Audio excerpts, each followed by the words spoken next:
श्री स्वामी समर्थ, जे स्वामी समर्थ. कशा सर्वजण निश्चित मजेत असाल, असेच मजेत राहा. पहा, आपल्या आयुष्यामध्ये अशी एक तरी व्यक्ती असते की जी आपल्याला रडवते, जी आपल्याला कंटिन्यू त्रास देते किंवा कंटिन्यू ती आपल्याला दोषारोप लावते. मी असो, तुम्ही असो, कोणीही असो, प्रत्येक व्यक्तीच्या आयुष्यामध्ये अशी एक तरी व्यक्ती असते की त्या व्यक्तीने एखाद्या व्यक्तीसाठी जीव जरी हातावरती काढून दिला तरीही त्या व्यक्तीचा त्या व्यक्तीवरती विश्वास बसत नाही. अगदी ती व्यक्ती त्या दुसऱ्या व्यक्तीसाठी काही करायची तयारी दाखवते. अगदी रात्रीचा दिवस, अगदी जे म्हणाल ते करण्याची तिची तयारी असते. ती व्यक्ती स्वतःला पूर्ण चेंज करते, स्वतःमध्ये पूर्ण बदल घडवून आणते, तरीही त्या व्यक्तीवरती त्या समोरच्या व्यक्तीचा विश्वास बसत नाही आणि ती व्यक्ती आपल्या आयुष्यातून दूरपर्यंत निघून जाते. ती व्यक्ती आपल्याबरोबर बोलायलाही तयार नसते किंवा त्या व्यक्तीची आपल्याला भेटही घडत नाही. आपण खूप प्रयत्न करतो त्या व्यक्तीबरोबर बोलण्याचा, त्या व्यक्तीला भेटण्याचा, परंतु ती व्यक्ती आपल्यापासून इतकी दूर गेलेली असते की आपण कितीही प्रयत्न जरी केला तरीही तिच्याबरोबर बोलणं शक्य होत नाही. आणि जरी आपण तिथपर्यंत पोचलो आणि बोलण्याचा प्रयत्न केला तरीही ती तोंड फिरवून पाठ करून आपल्याकडे निघून जाते. समजा ती व्यक्ती घरातीलच असेल, समजा तुमचा नवरा असेल, तुमची बायको असेल, तुमची सासू असेल, सासरे असेल, दीर, भाऊजाई, भाऊ, बहीण, आई, वडील, कोणीही असो, किंवा तुमच्या प्रियकर असो, प्रेयसी असो, ते असतील आणि तुम्ही त्यांच्याबरोबर बोलण्याचा प्रयत्न करताय. मानलं की तुम्ही एका घरात राहताय पण तरीही ती व्यक्ती तुमच्याबरोबर बोलायला तयार नसेल, तर निश्चित आज एक सुंदर असा उपाय मी तुम्हाला लॉ ऑफ अट्रॅक्शनचा सांगणार आहे. आणि तुम्हाला सर्वांना माहिती आहे की लॉ ऑफ अट्रॅक्शनचे उपाय कधीच खाली हात जात नाहीत. त्याचा 1001% अनुभव आल्याशिवाय राहत नाही. फक्त हे उपाय करताना मनामध्ये पॉझिटिव्हिटी भरभरून लागते, मनामध्ये संयम असणं गरजेचं असते. ज्यावेळेस तुमच्या मनामध्ये किंतु परंतु येत नाही त्यावेळेस 1001% तुम्हाला काही तासांमध्येच त्या गोष्टीचा अनुभव हा येतोच येतो. परंतु ज्या व्यक्तींच्या मनामध्ये उपाय करताना किंतु परंतु येतं त्यांना या उपायासाठी थांबावं लागतं, वेट करावा लागतो, संयम ठेवावा लागतो. कारण कसं आहे, आपण कोणतीही गोष्ट कोणतीही गोष्ट जर करायचं जर म्हटलं तर त्या गोष्टीला वेळ अवधी हा लागतो. पूर्वीची लोक म्हणायची की तूप खाल्ल्यावरती लगेच रूप येत नाही, त्यासाठी प्रतीक्षा करावी लागते, थोडा अवधी. तसंच आपण डॉक्टरकडे जरी गेलो तरीही आपण आजारी आहोत, डॉक्टरकडे गेलो लगेच घरी आलो बरं झालं असं होतं का? नाही. डॉक्टर काही दिवसाची मेडिसिन वगैरे देतात, ते आपण व्यवस्थित घेतल्याच्या नंतरनं आपल्याला हळूहळू बरं व्हायला सुरुवात होते. तसंच या उपायांचं सुद्धा आहे. आपण किती करतो, किती आत्मीयतेने करतो त्यावरती डिपेंड असतं. डॉक्टरांची सुद्धा औषधं वगैरे तुम्ही वेळेवर घेतली तर डॉक्टरांनी सांगितले तितक्या दिवसांमध्ये तुम्हाला बरं वाटतं, पण तुम्ही तिथे ढिलाई केली, पथ्यपाणी नाही पाळलं तर तुम्हाला अवधीसुद्धा जातो. तसंच या उपायांचं सुद्धा आहे. उपाय सांगणार आहे तत्पूर्वी जे कोणी आपल्या चॅनलवरती नवीन असाल, अजून आपल्या चॅनलला सबस्क्राईब केलं नसेल तर आपल्या चॅनलला सबस्क्राईब करा, बेल आयकॉन ऑन करा, जेणेकरून असे छान छान व्हिडिओ तुमच्यापर्यंत येतील आणि तुमच्या जीवनातही सोनं झाल्याशिवाय राहणार नाही. व्हिडिओ स्किप न करता शेवटपर्यंत पहा, म्हणजे निश्चितच संपूर्ण माहिती तुमच्यापर्यंत पोहोचली जाईल.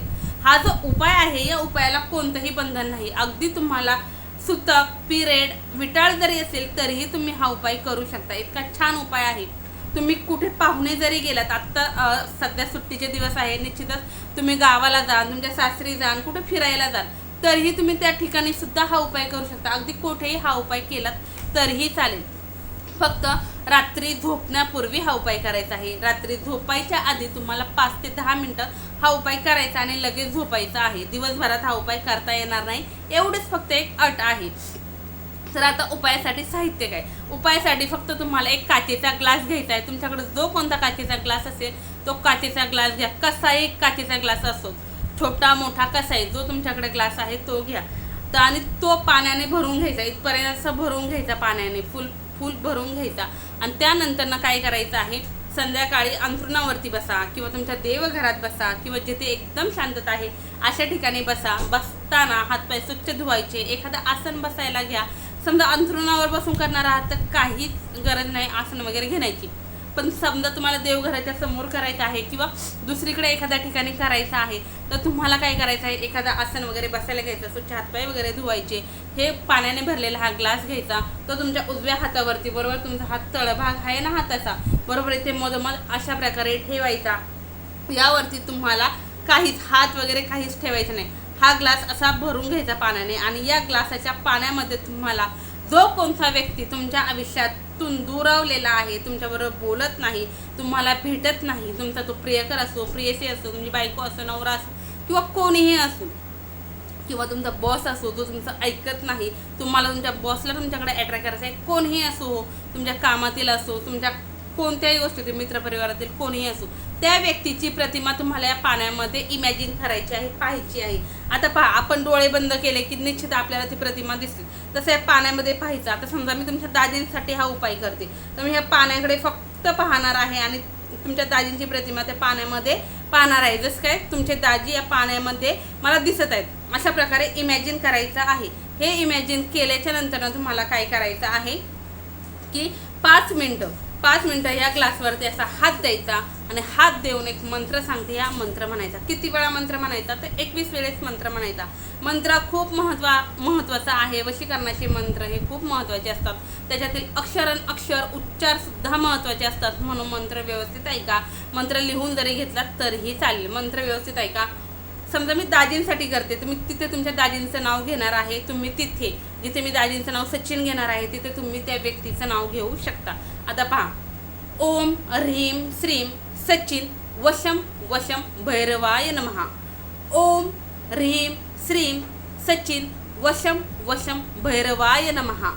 ओम ह्रीम श्रीम कल्पेश वशम वशम भैरवाय नमः. या पद्धतीने तुम्हाला हा मंत्र म्हणायचा आहे. पुन्हा अजून सांगते, ओम ह्रीम श्रीम कल्पना वशम वशम भैरवाय नमः. भैरवाय नमः. ओम ह्रीम श्रीम सचिन वशम वशम भैरवाय नमः.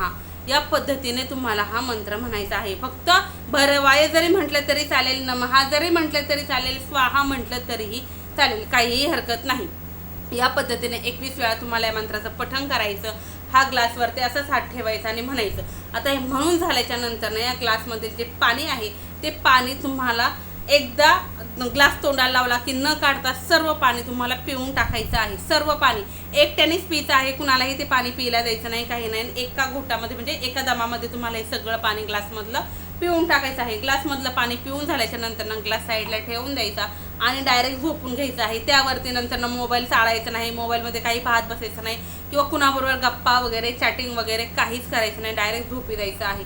या पद्धतीने हा उपाय तुम्हाला 11 दिवस कंटिन्यू करायचा आहे, सातत्याने करायचा आहे. यामध्ये जर गॅप जर पडला, समजा तुम्ही आज उपाय करायला सुरुवात केली आहे, आज आहे समजा शुक्रवार, तर तुम्ही आज उपाय करायला सुरुवात केली आणि तुम्ही 2-3 दिवस उपाय केला आणि सोमवारी अचानकपणे तुम्हाला कुठेतरी बाहेर जावं लागलं आणि तुम्ही विसरून गेला आणि झोपताना तुम्हाला आठवण आलं, तर पटकन एखादा ग्लास घ्यायचं, काचेचाच ग्लास घ्यायचा आणि त्या ग्लासमध्ये हे पाणी घेऊन हा उपाय करायचा आहे. याला दुसरं काही साहित्य लागत नाही, फक्त काचेचा ग्लास आणि पाणी एवढंच लागतं. तर कुठेही तुम्ही हा उपाय करू शकता. समजा तरीही व्यत्यय आला, नाहीच कंटिन्यू झाला, तर मग काय करायचं, तर तुम्हाला पुन्हा नवीन दिवसापासून हा उपाय करायला सुरुवात करावी लागेल. कारण सातत्यपूर्व हा उपाय तुम्हाला करायचा आहे. निश्चित 11 दिवस खूप होतात हो, अगदी 11 तासांमध्ये सुद्धा तुम्हाला खूप छान असा अनुभव येईल. समजा तुम्ही रात्री 12ला झोपताय, तर दुसऱ्या दिवशी 10-11 वाजेपर्यंतच तुम्हाला अनुभव येईल. ती व्यक्ती स्वतःहून तुमच्याबरोबर तुम्हाला किमान दिसेल तरी, तुमच्याबरोबर बोलण्याचा प्रयत्न करेल, तिचा फोन तरी येईल किंवा कोणा थ्रू तरी काहीतरी तिचा मेसेज तरी येईल. इतका छान, इतका प्रभावी उपाय आहे. आणि जरीही एखाद्या व्यक्तीला 11 दिवसातही अनुभव नाही आला तर काय करायचं, तर कंटिन्यू तुम्ही सातत्याने हा उपाय करत राहिलात तरीही चालेल, काहीही हरकत नाही. कारण हा उपाय खूप प्रभावी आहे. सुरुवातीला सांगितलं, लॉ ऑफ अट्रॅक्शनचे उपाय हे काम देतात. फक्त तुमची त्याबद्दल किती पॉझिटिव्हिटी आहे, तुम्ही किती मनोभावे करता हे डिपेंड असतं. आणि हा उपाय केल्याच्या नंतर अगदी जी कोणती व्यक्ती आहे ती तुमच्याबरोबर इतकी प्रेमाने वागेल, इतकी छान वागेल, तुम्हाला मान सन्मान देईल, तुम्हाला समाजामध्ये कामामध्ये मान सन्मान भेटेल. त्याचप्रमाणे तुमचा बॉस असेल, तुमचा कलिग असेल, ज्या कुणासाठी तुम्ही हा उपाय केलेला आहे ती व्यक्ती तुम्हाला इतकं भरभरून प्रेम देईल की ज्याला म्हणतात ते. समजा तुमचा प्रियकर आहे, प्रेयसी आहे, ती सुद्धा तुमच्याबरोबर स्वतःहून बोलण्यासाठी येईल. तुमच्या नवरा बायकोचं रिलेशनसुद्धा खूप छान होईल.